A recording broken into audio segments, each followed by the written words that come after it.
Hey, good afternoon, everybody. I hope you're having a good Tuesday. I've just been going through the news this morning about the devastation that Hurricane Dorian has levied across the Bahamas. At least 5 people have been killed, and countless others have been displaced, many others injured. Homes, businesses, entire communities have been just flattened and destroyed because of Hurricane Dorian. And now Hurricane Dorian, they're saying it's been weakened to a Category 2 hurricane as it's heading closer and closer to Florida. But they also said that it is strengthening as it's moving. So look, we've been through a number of hurricanes in Hawaii. I know Florida and the southeastern part of our country has been through a number of hurricanes. Please heed the warnings of local officials. If they're telling you to evacuate.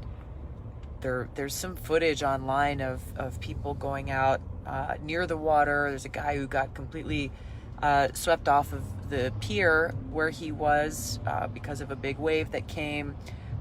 Look, don't mess around. It's not worth it. It's not worth it. So for yourself, your loved ones, your family, friends, your pets, please be prepared. And if they tell you to evacuate, please do so. This is so important. Our hearts and thoughts and prayers are with the people in the Bahamas and with all of you who are standing in the path of this hurricane as it comes. We hope that it stays off the coast and that there's minimal damage, but understand that we need to be prepared for everything. So if you're not in Florida, if you're not in that part of the country, call your friends, call people who you know who are there, and just help them get to where they need it to be. I am stuck in traffic right now here in Iowa. We're on the way from Dubuque, Iowa, where we had a great town hall conversation this morning. We had a great turnout, made the front page of the local paper there from the Labor Day parade, and now we are headed towards Waterloo. We're about 15 minutes away from Waterloo, where we'll be having another town hall, and then we're going to close out the day with a town hall in Mason City, in the northern part of the state. I'm really grateful for everybody who's coming out.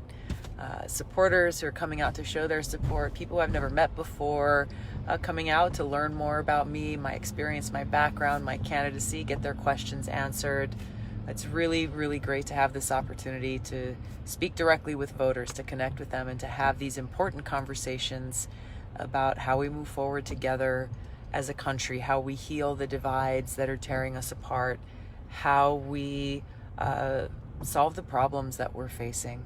There's a lot of challenges that we're dealing with, and what I bring is the experience and a problem-solving mindset that applies to both our domestic challenges and policy as well as our foreign policy. So I appreciate all of you and your support. Nope, I am not driving. Sister here is on driving duty today. She is keeping her eyes on the road, keeping us safe. They have closed down the right lane of this highway, so it's a bit slow going here for a little while. But we're making good use of time in the car. Thank you all so much. Some of you are mentioning the upcoming debate. It's unfortunate we're not in the debate. I hope that the DNC reassesses their polling qualifications. We have blown past the grassroots donor requirements that they said far exceeded the minimum that they required. We have over 26 polls showing that we have north of the 2% that they required, but unfortunately they're only recognizing 2 of those polls. So we hope for more transparency and a reassessment in their qualifications as we move forward in this process. Regardless, we are focused on continuing to bring our message of this campaign directly to voters, and that's where I can use your help. I can use your help to continue to get our message out there. Let people know who I am. Let them know about my campaign, why you're supporting me, and encourage them to join our movement. You know, make a small contribution, whether it's $1 or $5. All of this really, really helps push our people-powered campaign forward. Have a great day. I'm going to start getting ready for our next town hall here. Jason McCullough, thank you for your vote and your contributions. Thank you for standing with me as we move forward. Thank you, Rod. Stay tuned. We'll be letting folks know. We're putting together some ideas on what we plan to do on debate night. So we'll let you know once we make our plan. But we're in this. We're continuing this fight because there's so much at stake. There's so much at stake. We're fighting for each other. We're fighting for our country, fighting for our future. Sam, you're asking the threshold that the DNC required.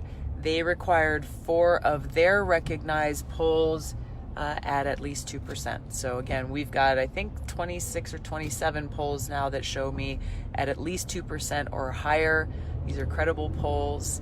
The DNC has only recognized 2 of them. So again, we really hope for more transparency. We're asking for more transparency, and that they reassess the polls that they've chosen to recognize.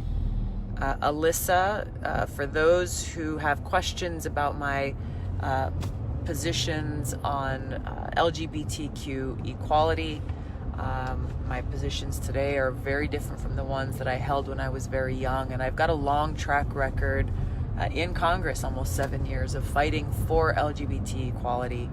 You can visit my website to get more information, tulsi2020.com, and you can visit tulsigabbard.org. There's a comprehensive list of some of the bills that I've supported and pushed forward, and my commitment to continue to stand shoulder to shoulder with our LGBT brothers and sisters as we fight for equality. Scrolling through your comments here.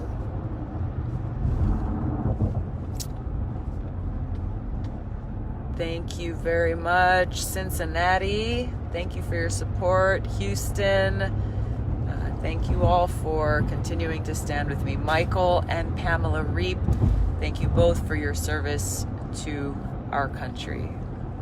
I appreciate all of your support. John Kubus, common sense knows no party. Very well said. Common sense approach to putting people first, solving the problems and challenges that we face, rather than limiting ourselves and putting ourselves into these different partisan boxes. We've got to come together. We've got to unify in order to bring our country and move forward.